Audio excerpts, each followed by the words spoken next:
teacher talk. I'm staring at the clock. It's moving way too slow, yeah. Tick tock, wanna hop up on the swings.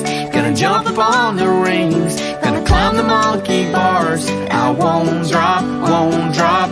Yeah, I'm so ready to see Cindy, Mark, and Mac. The teeter-totter is what we like. I can't wait for recess. Hey, been waiting here all day. Yeah, I'm so ready. I think I'll go and win a race. Try not to finish second place. It's almost time and I can't wait for recess. Hey, I'll be as tall as the sky from the top of the slide. Gonna go down so fast. I'll fly, we'll play around the tag. And I don't wanna brag, nobody's catching me. That's right, that's right. Hey, I'm so ready to see Cindy, Mark, and Mac. The teeter-totter is what... Hi, my name is Marissa McMains. I currently teach kindergarten here in the Deer Valley Unified School District, and I'm going to tell you a little bit about our math program that we do teach here in Deer Valley. It is the Eureka Math Program. This program has 6 modules. 4 of the first modules are heavily focused on number sense, and 2 modules focus on geometry. Quarter 1, we do lots with numbers to 100. We are just solely focused on our numbers to 100. And math, using the Math Eureka program, is so hands-on. It is not just, here's a piece of paper and a pencil and we do the problems. No, it is all hands-on. The kids are constantly using things to make the numbers, to count the numbers. How can I show these numbers? We use different types of platforms. Kids learn how to use a 10 frame. We move on to learn how to see the parts. This is 10 and 5, get to 20. Kids are constantly finding different ways to count. We're using Reckon Recs. They love these. Another way to show 10 and how many more? 10 and 1. We are definitely using lots of different things in kindergarten, and the kids just love it. Our kindergarten math program is not just the how and the why, but tell me another reason. Let's problem solve another way we could show that. Kids just think differently, and we want to make sure that they are thinking differently about different things regarding math. We also, when we start learning addition and subtraction, we learn about number bonds, and they love this. This is another way to show numbers. We start with a whole, and what are the parts? What are different ways we can show those parts? So again, you're going to see a lot of these things come home, and I always tell my students, go home and teach mom and dad, because mom and dad didn't learn math this way. And this is a good way for you to learn what we're learning in school and for you to use the same vocabulary we're using. We always, anytime we start a new unit, we always send home a little parent tips page, so always look for that. This just kind of gives you a heads up on what's coming home, how you can help your child with our math program, and just really have fun with it, because math is fun. And that's what we want. We want kids to love it, and they do love it when we do different things with our math program, and we do. And by the end of kindergarten, these guys are ready for first grade. They know their numbers upside down, backwards, and all around. They know how to tell you why. That's what I'm constantly doing. Why? How did you get that? What's another way we can show that?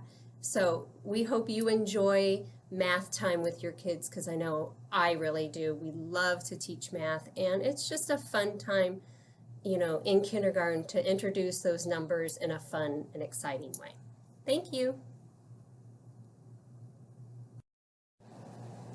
Hello, my name is Jennifer Simcoe, and I'm one of the kindergarten teachers here at Las Brisas this year. And I'm going to talk to you about some fun learning opportunities for your child in the area of science and social studies and social-emotional well-being. So to start off the year, we have so many fun different things that we're doing to begin the kindergarten adventure. For social studies, we learn about citizenship in our school and also digital citizenship and how they maneuver with their iPads and how to be safe in that regard. Then we move into weather and mapping skills, learning all the different things about maps and their communities and the different directions on the maps. Later in the year, moving into like second quarter, we learn about holidays and different traditions that families have, so they love sharing those activities together. Moving into historical figures and symbols of our country is always a favorite time of year. And then finishing up with goods and services. We learn about needs and wants and a little bit of the basics of an economy for social studies.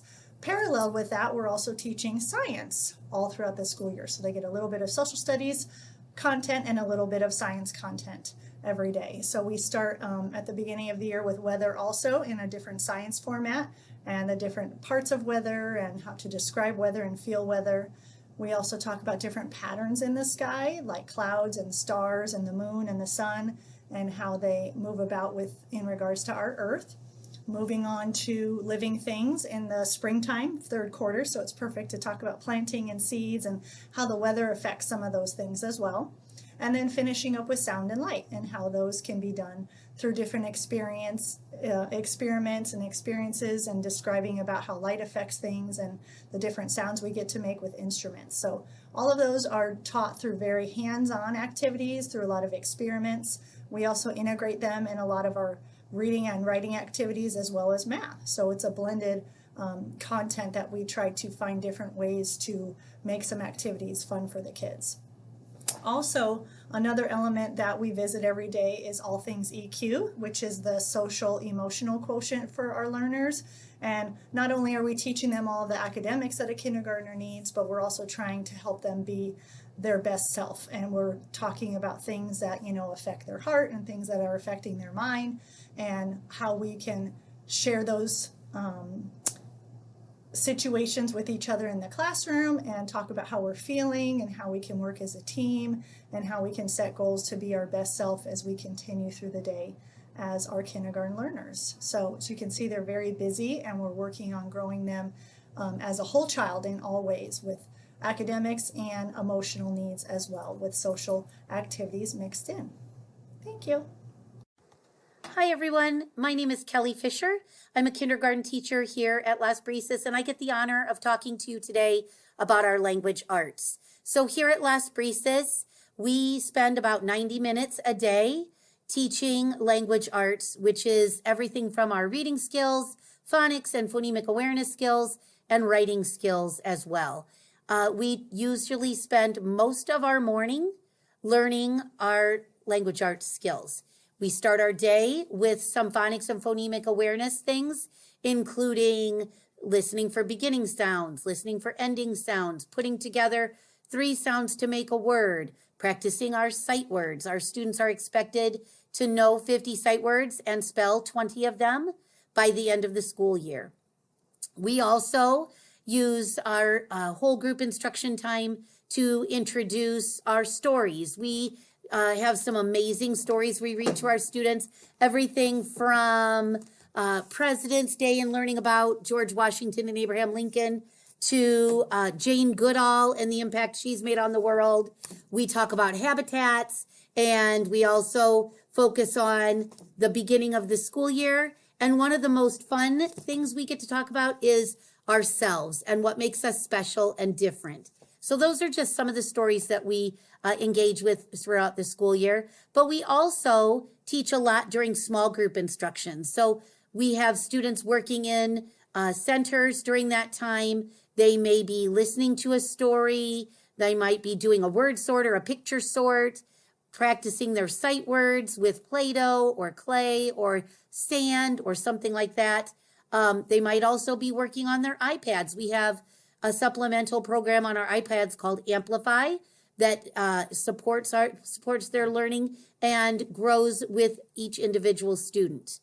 And we, during our small group time, we also are able to meet with our students and read in groups. We are offered through our Inter-Reading program some great tools. We have the Rigby readers, which are leveled for every student, and we can use those individually or with small groups. But we also have our Start Right readers, and our Start Right readers will provide decodable books that practice our phonics and phonemic awareness skills for the week, as well as our sight words. And the best thing about these Start Right readers is that they also come with a photocopyable set that the students can take home and practice with their parents and show off their reading skills throughout the school year. During our writing time, we also do our very best to connect our writing to what we are learning in language arts. For example, right now we are learning about Jane Goodall, so the students are working on some informational writing about Jane Goodall and doing some pre-planning, doing the writing, doing the editing, and the final draft. So our students are taken all the way through the writing process in kindergarten, and by the end of the year, that we hope that they can write one good solid sentence with even a couple of supporting sentences to go with it. So our language arts program here at Las Brisas is very hands-on. It's very active. Our students are at their seats, they're on the rug, they're with their teacher, they're in small groups, they're working independently. So we give them a lot of opportunities. And the most important thing is that in our language arts program, as in all of our curriculum, we do our very best to meet every student and meet the needs of where they are at and how to help them progress as an individual student. Thank you so much, and I hope you enjoy your time here at Las Brisas.